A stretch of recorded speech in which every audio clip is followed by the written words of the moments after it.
So we just thought we'd like have a wrap-up session so we can just chat about more ideas that come out of the full day of talks.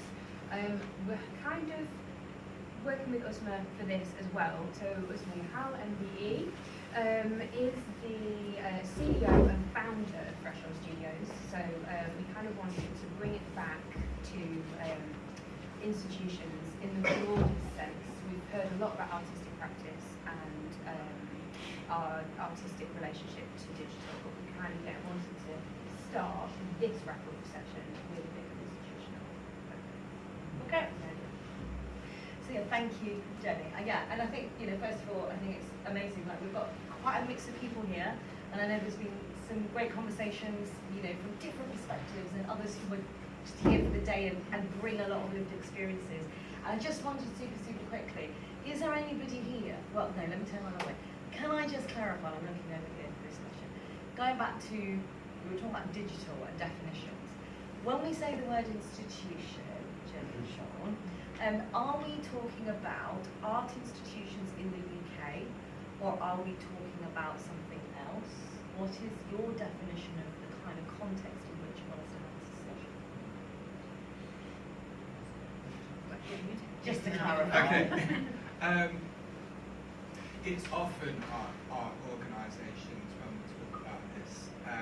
It's often specifically the subsidised arts organisations that artists have this kind of fractious relationship with, and that can sometimes feel like the glass ceiling or the closed door until you kind of break through. But I don't think it has to be that. I think institutions are structures, right? They're structures of not necessarily like hierarchies, like maybe not the nicest term, but it's structures of influence and power and people, the ability to get things done. It's an organisation that can get things done. So I was really interested in Antonio's talk about the decentralised communities and the way that they're getting things done. It's fulfilling the role that institutions should, and often, sometimes are, but maybe sometimes are not taking. It's the role that artists need things to help. They need organisations of structure and opportunity. And I think that's what the institution is. I think that's what institutions that go for this funding specifically sell themselves as. But they're not the only people that are those structures. Okay, so I think what I'm hearing is you're talking about within the UK, because I would caveat that I think organisational structures, I think, is really interesting. So if we think about the ecology of the arts and culture in the UK, what I think we're talking about here is that ecology, and here we have, not exclusively, because some people have that interface or are actually art organisations themselves, or have actually got their own organisations in different shapes and forms.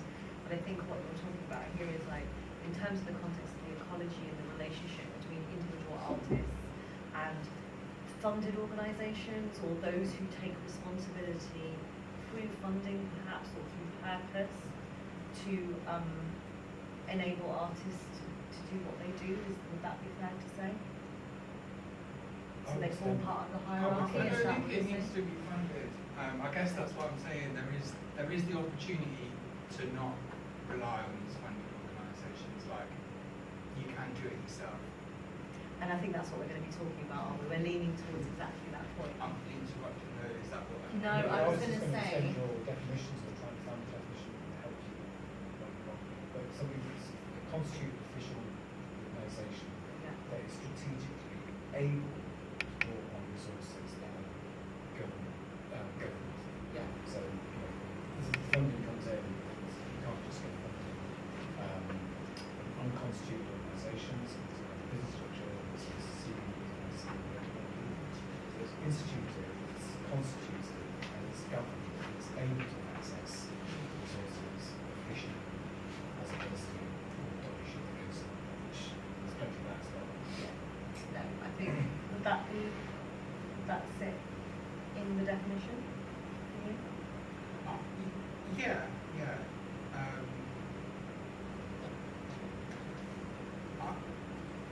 for me, I think institutions don't need funding. No, don't need funding. It's great if they've got it, and you'd like to think they have, but I think artists need funding. I I think sooner the or institution later just artists needs need funding. It's Yeah. just the institution trying to find the resources to distribute it amongst the people, isn't it? It's just how a community of artists which run in a way as an institution. And you kind of disperse the resources to the artists. Well, that's what this is supposed to be like. And then it gets bogged down with bureaucracy. Someone's got to do the hard work, you know, and if there's an institution that's got funding, then it could be someone's job to do the hard work, you know, and that's cool. If there isn't, then I like the idea that there's opportunities and there's big places out there where actually everyone chips in a tiny little bit of the hard work, and we can get something done together. That's maybe not always practical, though. I think, yeah, and I think interestingly, just hearing, because this is why I asked the question, because I think there's something around it. It's a loaded, like depending on our lived experience, our actual definition of what we mean by institution can be very different. And in part, it's because of our own relationship to institutions in different ways. And I think this idea of the notions of decentralization, comparatively to kind of, we were talking about structured systems that need to be in place and required for the ecology of arts practice and the kind of space in which we're operating can kind of flourish and grow.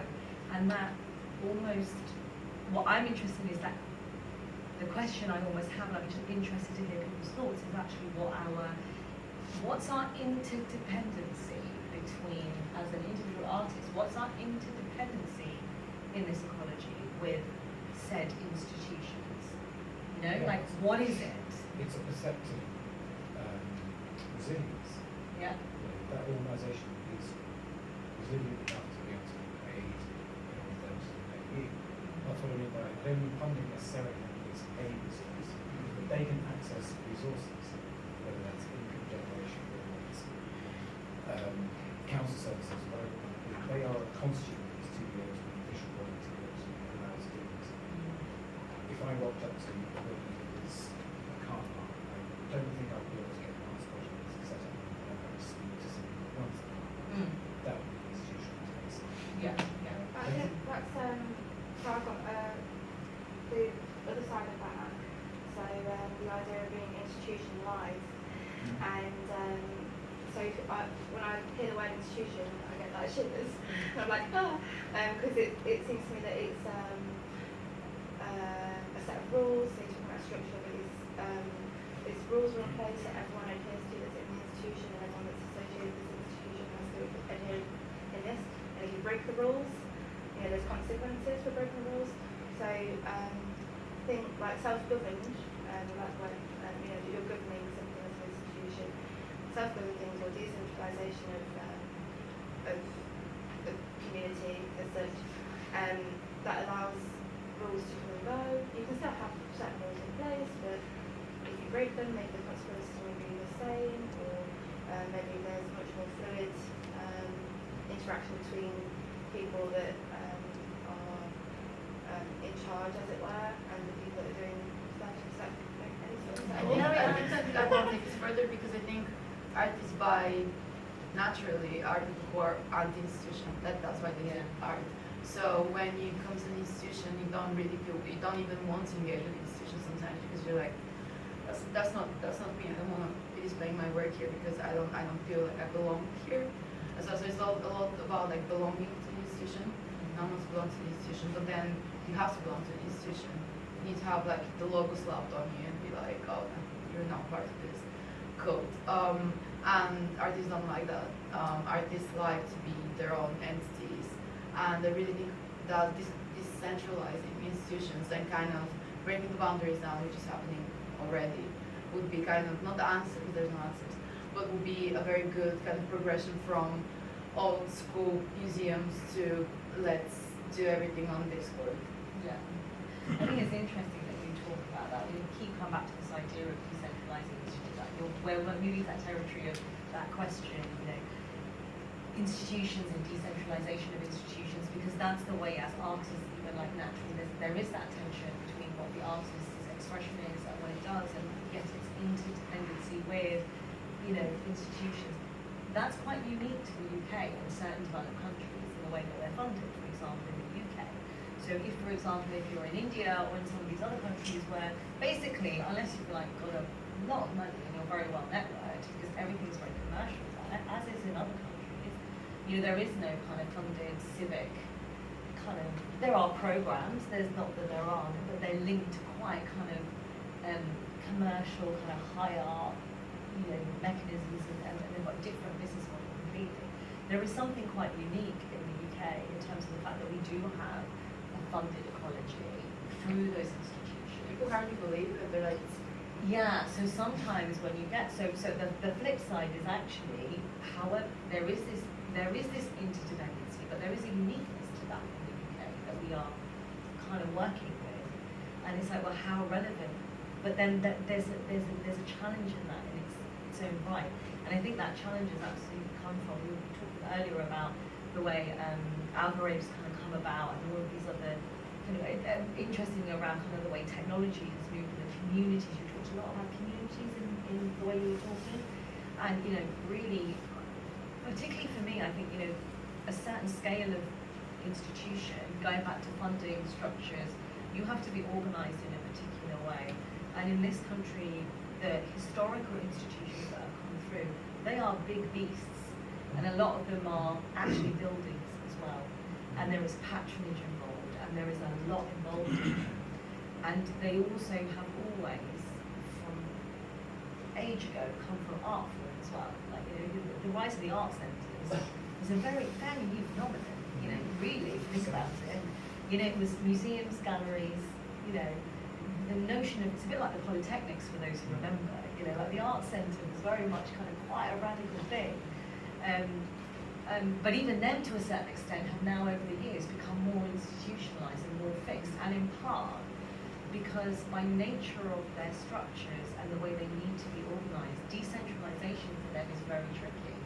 And they are slow beasts. They are beasts that move. So it takes a lot. The South Bank Centre, gosh, can you imagine trying to decentralise the South Bank Centre? It would never happen. They have many programmes of work, but they are also a fantastic facility. But they can, you know, they can make or break quite a lot of change. But the flip side is the kind of organic nature in which I'm talking about, like these different communities coming up and serving themselves. In spite of that, like that's why I asked the question: is it in our communities that, as artists, this interdependency, is it as relevant anymore as it used to be? Is something changing, or could something change that means that we don't need those institutions anymore in that way? I think. I'm sorry, Len. Actually, who was going to with that? Just go for it. We're just talking about it. Like, building on what I was saying before about the algorithm community, like, I know that we have a bit of a different relationship to institutions, whether that be because, like, music has always kind of gone to venues, right? Yeah. And so, to a large extent, people call us, or people have CD algorithms and they go, oh, can we have it? But then also, it's also, for us in this live coding community, it also depends on who's part of it. So I would say there's quite a lot of researchers or quite a lot of people in the community who have at least some access to venues or work within them. So, like, for example, I used to be a curator at a gallery down in Birmingham with projects for a number of years. So I at least had some sort of relationship to someone with a space. So, like, there is like a, yeah, there's a value on there is a value on space for sure. So we are reliant on it in that sense. It's not, I'm not going to try and say that, you know, we're able to just do whatever we want, whenever we want. We can do a pop-up thing here, or, you know, we don't need institutions. We do. We rely on them, but we realize it is a reciprocal relationship to a large extent. Like, they need us to bring people. And even when I was doing still like more stuff within galleries, I know, like, also having been a curator, I also know that we need the artists to bring people to the gallery, to bring visitors to the gallery at the same time. And the artists, I feel that they need us as institutions to support that. Because sometimes they have very big ideas. And just like, I think it was, G was saying, like, wants to do a project into car park. The institutions have that, so there's a dependence. But what I have noticed over the years is just that people trying to, like you say, break down the strength, the influence that these big structures have, and because I feel that artists are wanting to do that because I think the institutions have abused their power a lot. They've gone, well, really, really big, like, so we can afford to not pay you. Like, for example, Tate. I've been paid by Tate several times, and it's like they can afford to give only £100 to an artist to do something because they're such a big beast with so much influence, and they're going to go, well, who else are you going to go to?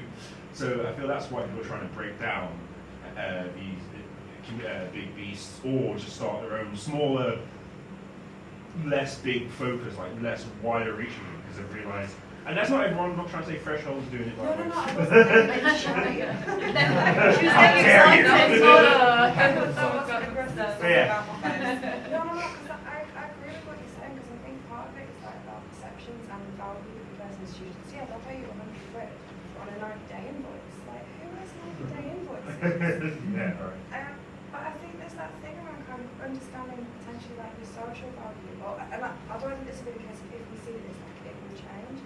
But yeah, like you say, digital has a relationship to distribution platforms as well. And yeah, there is an interconnectedness that when you look at artists, like partially you're pulling on their platform, you're pulling on their reach as well.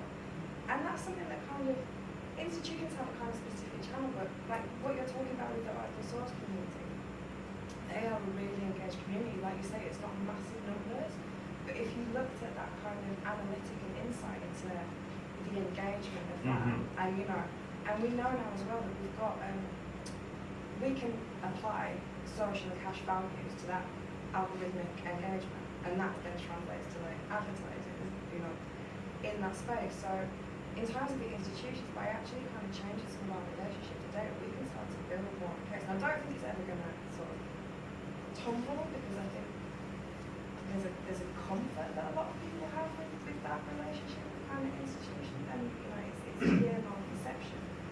But I think just looking at kind of some of these different channels and some of these different areas, like you're an incredibly valued community because you're an engaged community, and I think part of it is like gathering some of the case to go to that institution, sort of say, well, actually, this is my line on this. I know it's an art festival. If I walk into a local authority and say that, you know, I've engaged 550 artists or this or that, or 10 prize winners, not so much. But if I go into a council and go, you know, we've had 33,000 visitors in 1 year and our economic impact is 1.7 million. And our average vote night is 3.3 nights. Yeah. That's what they want. It's a different conversation. So I think there is this. We've had this kind of like us and them mentality, but I think let's learn a little bit from them. We've got some tools now to kind of gather that, and let's start to engage with the conversation in a different way, and partially evidencing our values, understanding our value ourselves. The thing that, sorry, I'm so sorry. Sean is, Go ahead, if you don't mind. Well, I'd make a few points as somebody who, I'm not sure saying it, someone's got a lot of lived experience. I have, for the last 30 years, I have not associated myself with an institution. I've always gone, I've worked with plenty of institutions, I'm very happy to have worked with them, but I've never wanted to be part, full-time, enclosed by an institution. Because I think generally, no matter what their intent at the beginning, they always go wrong. And I'm not pointing my finger, not saying everyone, most of them, there are exceptions, I'm sure everyone here is involved in an institution is not the exception. But what tends to happen is that the institution forgets the reason it started was maybe to support an art form, to do something really well, to encourage artists to have great fun. But where it ends up is it exists in order to perpetuate itself. So they become very inefficient because they have 20 people to salaries to pay, and in order to get the art done, they have to pay all these people and whatever. And so the problem with big institutions, big museums, is that they cost an absolute fortune. And then you look at their productivity and you think, well, what have they actually produced? You know, I can think of venues, not here, not too far away, that have the biggest art, well, the 20th biggest arts council grant in the country. And I'm thinking, so if you have the 20th biggest arts council grant in the country going to an institution not very far away, how does that make Leicester a much more creative place to be? And think, well, that £1 billion, surely if they spent it on 20 organisations, 50,000 each, of infused asset artists, transform the city. Yeah.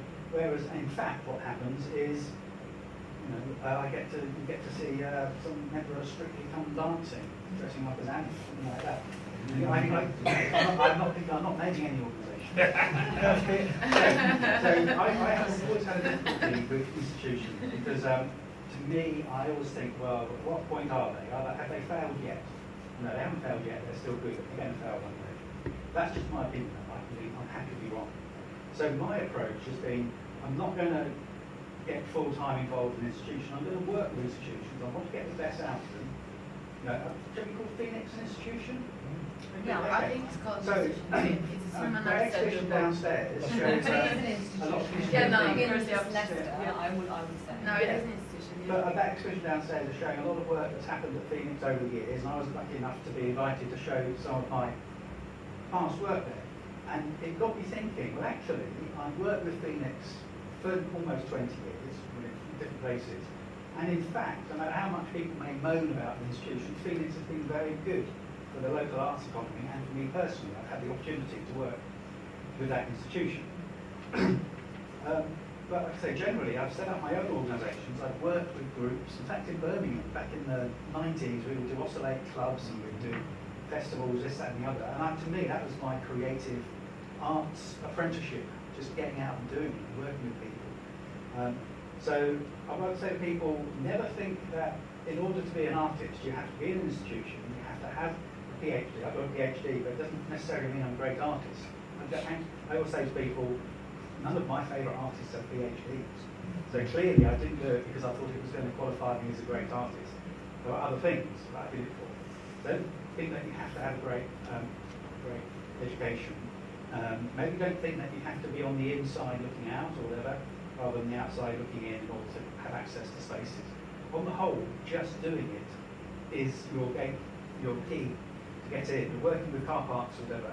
I sort of think of work that Sean's done as somebody I know has worked with car parks in an extensive way. We're trying to Love a build car that park. car park for age. Exactly. Through, That car park is to me, he's got there, and with graph work and your own work as well, not because you became institutionalised, but because you just did it, started doing it, and people recognised you were doing it, and RDA gave you access. So artists, the institution, never take it for granted the institution's good, but on the other hand, my experience, don't take it for granted the institution's bad. Just be a little bit mistrustful. Just do it as an artist, form a group, do your work, use whatever tools you've got available. If you can't afford super fast Mac, this, that, and the other, you've got a phone, use your phone, make your artist practice about what you've got in your pocket. The artists, that's what artists have always done. Artists, painters, whatever, they haven't got paint. Well, okay, I'm not going to use any green, because I haven't got any green paint. I'm going to use I think what's there's available. something very interesting that's sorry to interrupt, but that culture of digital nomads now and the way you were explaining about your practice, that's very nomadic, isn't it? The way you just move around venues. So I wonder whether there is something to say about digital art nomads now in the digital age, and whether that could be a way to move forward, is to have like groups of people that meet up and collaborate together and then they spread out. And I think that that's- happens. Yeah, it happens already. I think that's naturally going back to the whole notion of decentralized communities and particularly like we were talking earlier about how artists are beginning to configure themselves and work. And actually, that's not just artists; that's just society, and that's the next bit I was just going to go to. Is like we're talking about artists and the way we organise ourselves, and absolutely artists are, are usually at the kind of almost like the front end of the way societies change, because we are asking those questions and we're exploring that, and that's what we do as artists. So we will always be on the edge of those things, like ahead of like where perhaps society will be in the norm, if that's the right word, in kind of like 15, 20 years time, and that's kind of part of what we do quite naturally. I think what I'm thinking though is like we've talked about interdependency, right? We've kind of touched on it, and there is clearly an interdependency. In the way the world is changing, and as artists' relationships to institutions are changing, what is the future of institutions? Like, I mean, I'll tell it from my perspective, right? So I think they're becoming more and more irrelevant in place. I think, this is just my general statement, right? Don't agree with me, don't want to. I am not an institution, I'm Yes. Yeah, no, I don't think there's anybody who's an institution because that's. You know, I wasn't no, it's pointing fine. in that There's no direction. recording device. in Yeah, here, yeah, so- no, I wasn't pointing in that direction. Oh, there is. I was not talking about Phoenix at all. It wasn't planted by me. I was saying that I think in terms of the idea of institution, I think there will be absolutely bricks and mortar buildings in places that will form part of the cultural fabric of our places, where artists, creatives and others can consume and enjoy culture and find a place to coalesce in the real world, their water cooler moments and all that kind of stuff that every place kind of needs. And that actually from a kind of really high-end concept, you know, we will have our museums and our galleries and our top-end art centres and they will exist. Really, I think where the interesting thing around institutions is around organisations, going back to organised organisations that can tap into investment to help enable art, you know, for things to happen, because this all comes down to economics. As an artist, you want to get paid, right? So let's just take to the brass tacks of this. The interdependency is there, mainly because that's where the work is, and also that where we build our CV and our validation, and we use these as marker points, right?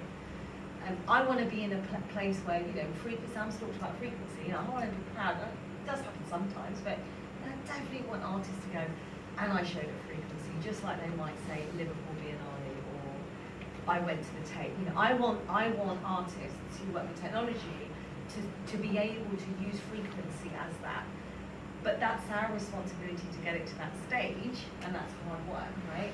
But there's some economics around this, which is about artists needing to be paid and the reliance on institutions that we're in, and how we change that. And I'm just interested in people's thoughts on like that future of that institution and our relationship to how we get paid, basically, and how we progress our careers. I was going to, so touching on what everyone said really, bringing in, you said the word business, consume, so this commercial aspect of the art world, and yeah, you've got to pay salaries and pay building costs. For me, like, I don't really know where I fit in everything. I guess from my artist point of view, I hardly ever get paid for doing artwork or making artistic things happen. But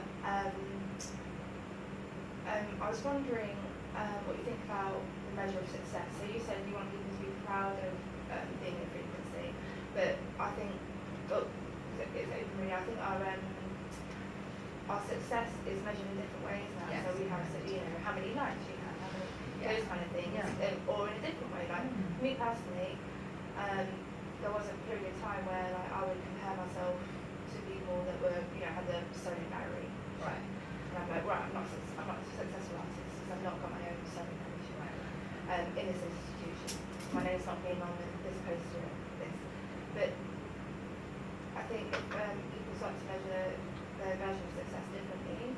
The value that we put on artistic practice, those stuff that's happening in grassroots communities, like guerrilla art stuff. Like one of my biggest successes happened because I broke into a building and did something for my life. No, broke into a building is a secret. Kind of, just sneakily. And that for me was like, this is it. This is exactly what I always wanted to do.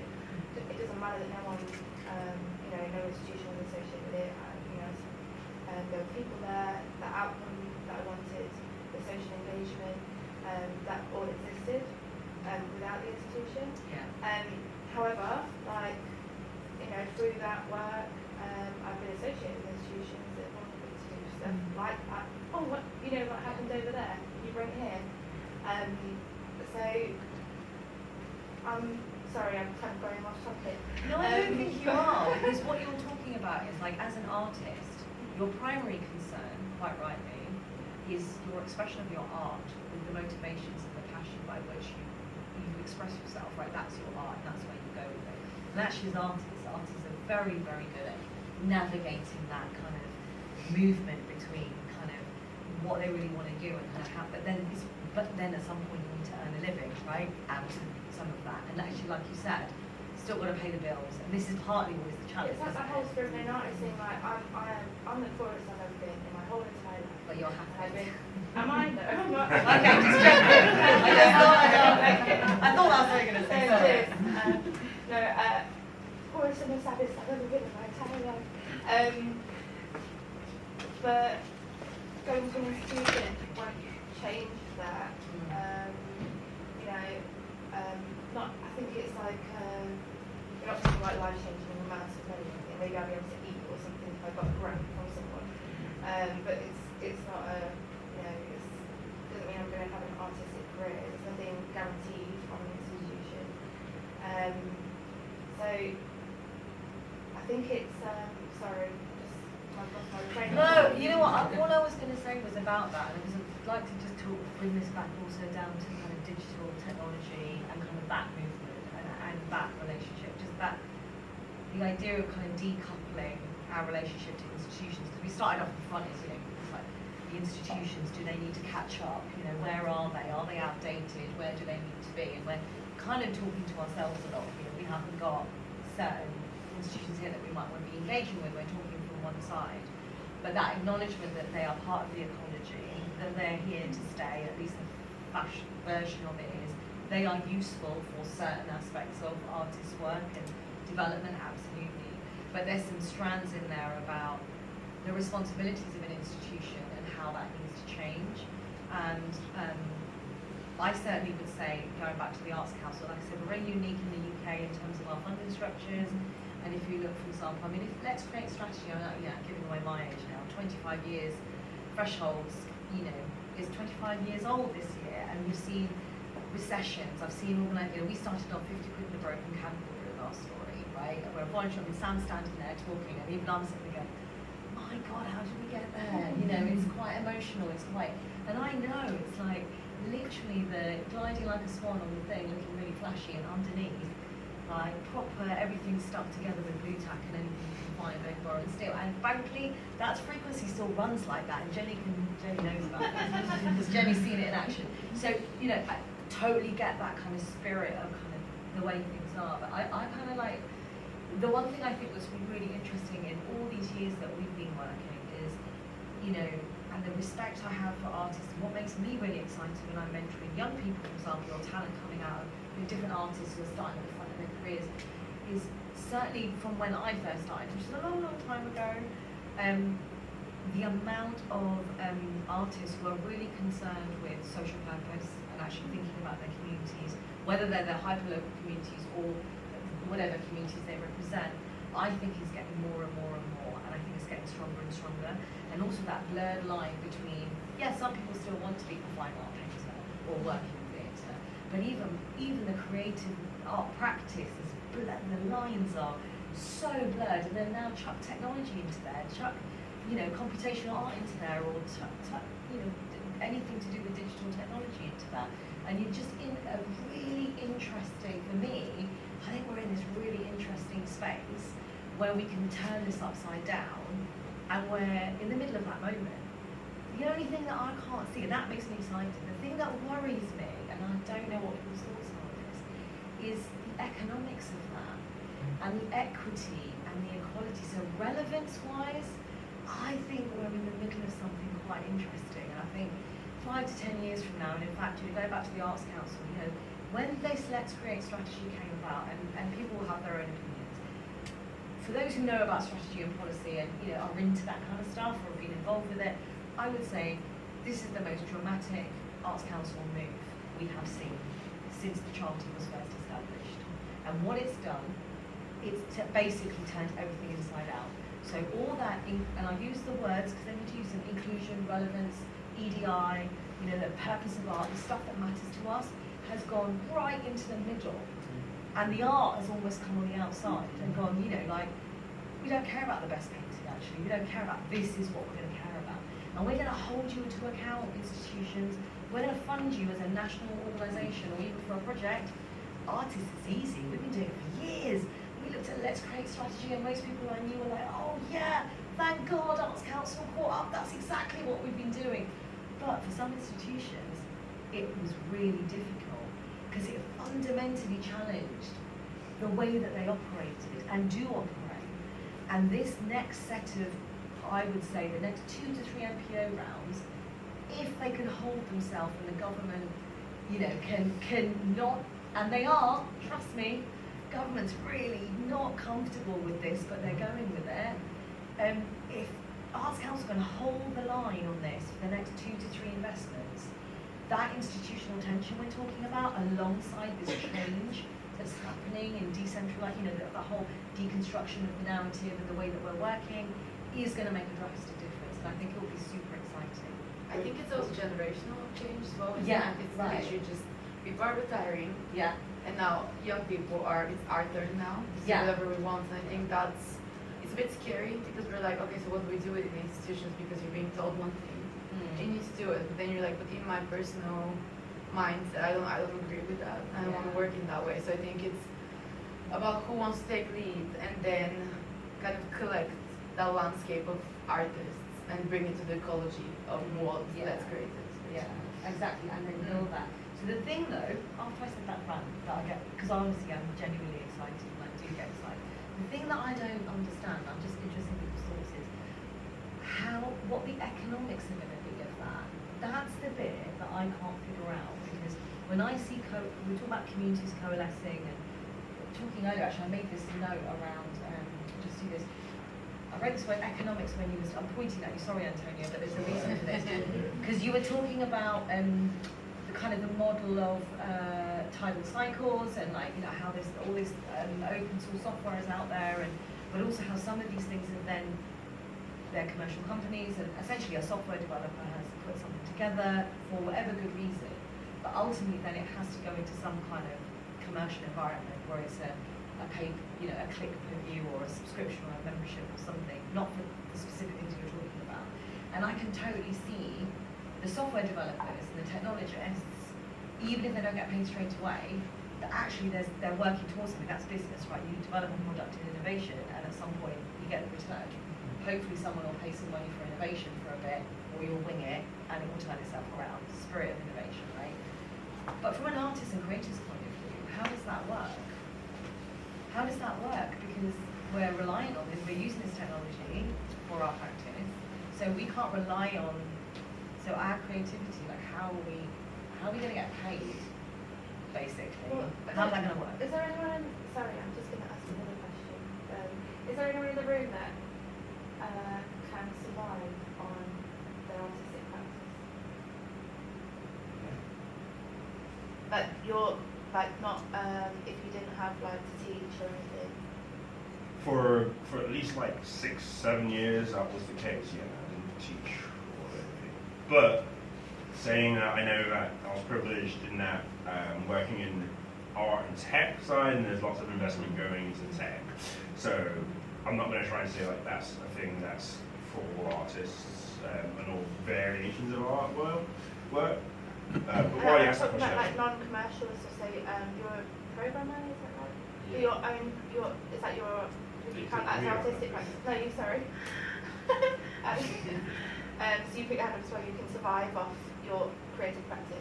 Yeah, well, I don't really, I'm not really like a true artist, I suppose. I'm sort of, again, creative technologist that I work with, but then sort of in the sort of middle ground between tech and I can say my lived experience is I've always had to do work to support my life.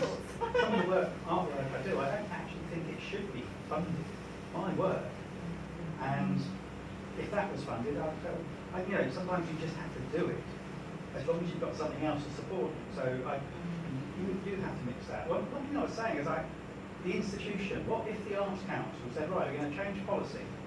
We're not going to fund institutions anymore. We're just going to fund artists. What would be lost, in your opinion? I have to say. Structure. I think What would be lost if they just funded artists?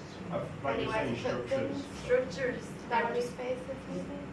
Yeah. And what if they said, so we're only going to fund artists, but 10% of your grant is up to you, discretionary, to put into an institution. And institutions would be beheld to the artist, their funding, not beheld to the Arts Council.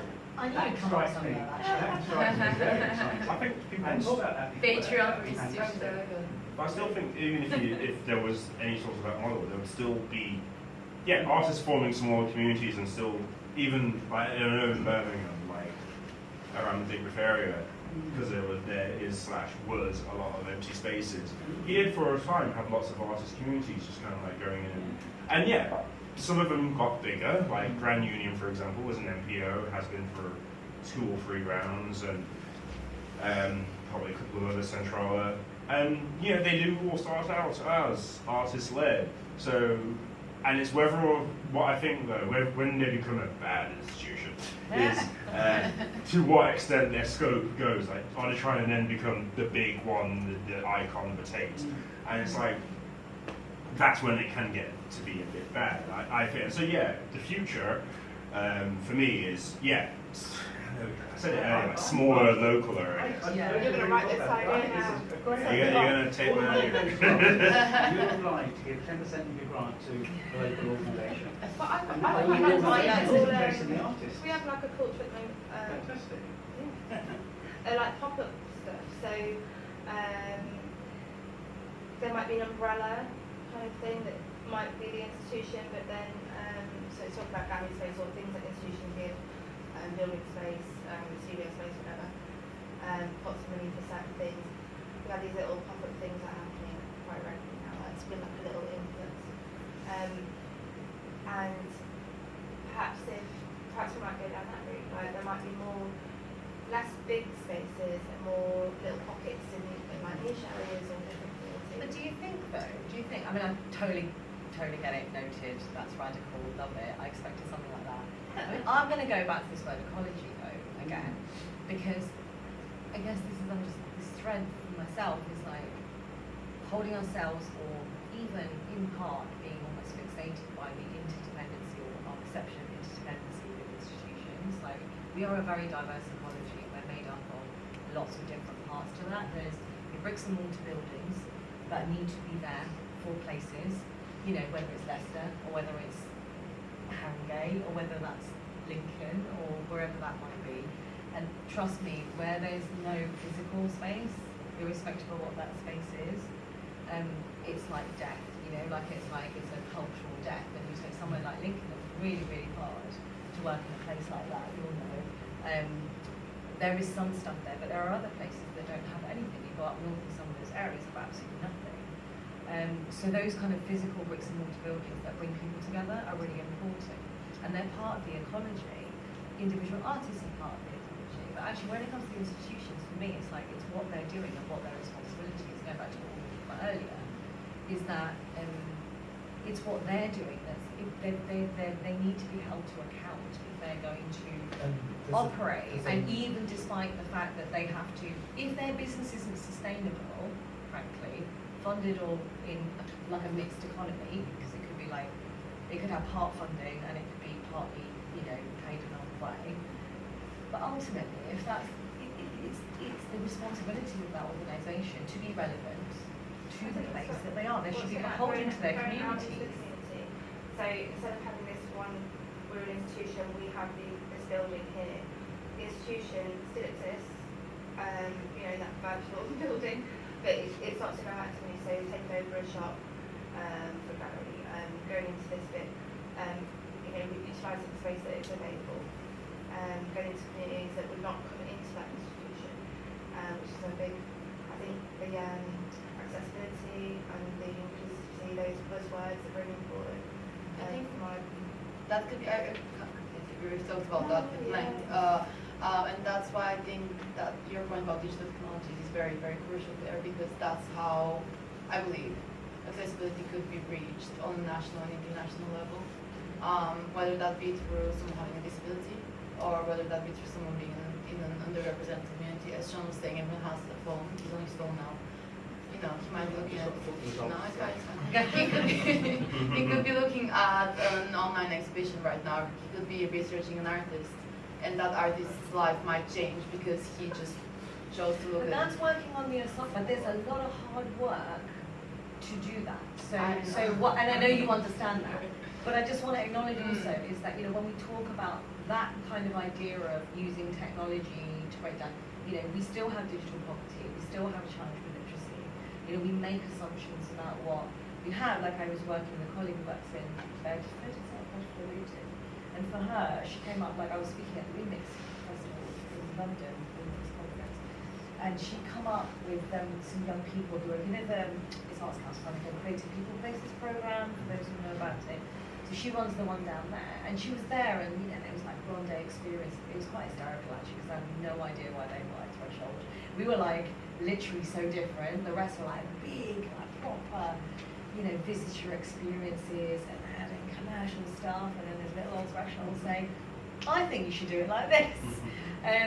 But yeah, so, but what I thought was really interesting, she came up to me, because, you know, and she said it in one of the groups, she said, I have these kids, and I couldn't even, these young people in Luton, or wherever she was, she goes, I'm sitting here, someone's paying for me to come, but I have no idea the stuff that you're talking about. I know what it was, there was a Tower of London experience, there was something, I forgot what it was. Because you have no way of getting those young people to experience that for so many different reasons. And so we're still down to those basics of not, you know, it's opportunity, but it's layered with some considerations that are still very hard to overcome. So, but it is about the opportunity, like you said. So if we talked about institutions, going back to that idea, is the institutions, they need to be relevant for place, and that's their responsibility. So where they're given money, like funders give money, like the Arts Council, they need to be held to account. But you know, I think this other thing is the bricks and mortar buildings have a purpose in a place, but then organisations have a place, independent organisations have a place, collectives have a place. We are all part of the ecology. I think what's changing now is we don't need those bricks and mortar buildings like we did maybe 20 years ago, because there's a lot more going on. Sorry. So I was just going to say, there's a massive amount of contributions, but two things. One is there's a lot of incompetence across the ecology. Yeah. Right from, who is it? Liz Kendall come around saying don't do shots, because it's a good job, and that penetrating the arts of education. Well, kind of was there before. Students for the last 15 years, and it's the same story. And it's affected London. Apart from Slade, I've not heard anything good about anybody else.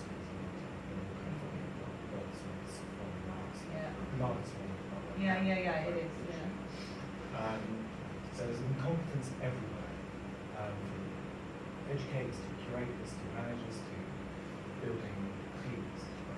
It's a shit hole, the whole thing is a mess. Going back to the text, I'm sure knows what to do. Going back to Benjamin's text, right? There's a bit in there. The main thrust of the argument is about photography and film and cinema, and there's this kind of like mild panic of like, oh shit, what are we doing? We can't do that, and you don't understand it. And what's really interesting is what Benjamin's getting at is there's a lack of living live experience of the art. So in order to see the Mona Lisa, you have to go to the Louvre, now you get reproduction. The reproduction is now not enough to satisfy the real experience of that art. When it came to film was like a place in theatre, and you never go to that real sense. And Benjamin starts to kind of make this argument that an actor's performance in film is a component of the thing. It's not really real, so it's some kind of same. And I totally disagree with Benjamin. I'm not saying he's making an argument that it's shit, it's totally valid. But I think if he had embraced it fully, to understand this is how that art form now will work. We've been fucking fast tracks making really good movies, well, still it's a shit movie. That's such a matter. And I think digital and computation, whatever you want to call it, computer-based stuff, we should really fucking understand how to embrace it to make it relevant to the live experience now, before it's too late. And I have to 100% agree with you. So just going back to, Sam was talking earlier about digital democracies. So where that all came, we started doing frequency, right? And Sam's told you the journey of that, and we're still learning every single time something new, something different. We're always listening, always learning. we'll never say we know it all and we're all brilliant. Like, we'd never do that. And that journey, as always Sam was talking about, was really interesting because even I haven't looked at it in the way that she has described that journey. Really interesting. But just to go to your point, one of the things that when we first started the festival, the idea was that we would, Barry, and those who know Barry as well, used to go off to, I know used to go anywhere. I was the producer, he was the artistic director, used to go off to Strip in Eindhoven and just go to like Transmediana in Berlin before it was like, became more formal, and even like, Sonar, Barcelona, before that became a big music thing, like really back in the day. And he used to come back with these stories and we used to talk about it, like it's almost like DIY aesthetic of the place and things happening, and there was all sorts of different people, and it was artists coalescing, but just Joe Public coalescing, and just things happening. And he'd come out with these stories, and Arts Council kept talking about digital at that point, in 2008 or whenever it was. And what we were seeing was, going back to the technology conversation, what we were seeing was and this is my way, I have huge respect for these organisations, don't get me wrong, but I'm just going to say this is where it came from. I was like, hold on, we've abandoned normal devices, future everything, which themselves have iterated very much on that net art, computational, very highly intelligent kind of side of where technology and digital and all that stuff was going at the time. Really cutting edge. But you know what? I was intimidated by it. And I wouldn't go, honestly. And I was like, I didn't fit, my face didn't fit. My face didn't fit that space. And we were talking about, okay, actually there's something missing. Where's the celebration of technology and how society and communities are? And Threshold's always been about creative media for social change. So, like I said, we started on, I started on reel-to-reel edit, proper analog. So technology and digital is not just, I'm not from that generation. I had to learn it myself, and I was one of the very few first women who, was going on non-linear computer editing when I first started. So I was seeing that journey. But actually there was something about that not being there, that it was like, Joe Public, like how could anybody there's some great, awesome stuff happening, no one's seeing it. And Frequency was born out of this idea of like, could we create a festival that actually, one day in the future, long game, people would pack their bags from Berlin to come to, but also hop on a train from Grimsby and come to. And you could be a builder from over there, or a proper aficionado, design tech head, whatever, over there, and it would still be an awesome experience. And at the same time, just wander into the street and see something. You could be 5 years old, or you could be 40, and that same piece of work was exciting and interesting. But also transmittable as well. Well, yeah, that was, to be honest, Frequency was always a physical experience. Like, what I mean by that is, and that's the other thing, we were very cross-artful. So it didn't matter. There was dance in there, sculpture in there, computation in there, like all of the stuff was in there. There was no kind of like a very particular niche, but that's where it started from. And where digital democracies went, which is what we were talking about, was what I was starting to see was, getting invited to commissioning panels, for Creative XR in London and all these different things. I was like sitting at these tables and going, who are we making this work? All this innovation that's going on with technology and all the investment that's going into innovation. Respectfully, it's the same people's faces I'm seeing across mainly the southeast, southwest London corridor, right? Mainly of a certain gender, of a certain age, and of a certain background, that I was seeing constantly. And I was like, who's making this work and who is getting to see this work? And that needs to change. So digital democracies then became a bit of a response to that, of going, we need to push this a bit further. So when people talk to us about, we talk about the fact that Frequency is a digital festival and they talk about technology, most people want to jump to innovation. And I'm not saying we don't talk about metaverse and decentralization, all this stuff is really fascinating to us, but actually what matters the most, and is our responsibility through the festival, is to just break that down and make it relevant, and make it engaging, and just give people an opportunity, whether that's artists, or whether that's our audiences, right? But that's very hard to do and get funded, just to say. That's very hard to do and get funded, and to get credit for.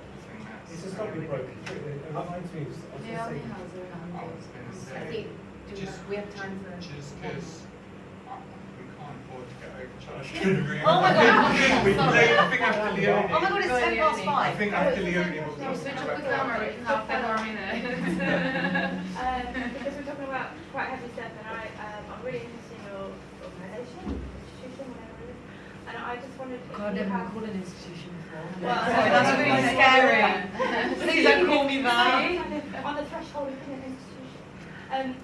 I wanted to know, do you have a particular story of, so you're all about social change, social engagement. Just really quickly, a really beautiful outcome that happened because of what you've been doing. Can I take that one? This lady came to one of our work in progress shows, and she was deadly scared to try VR.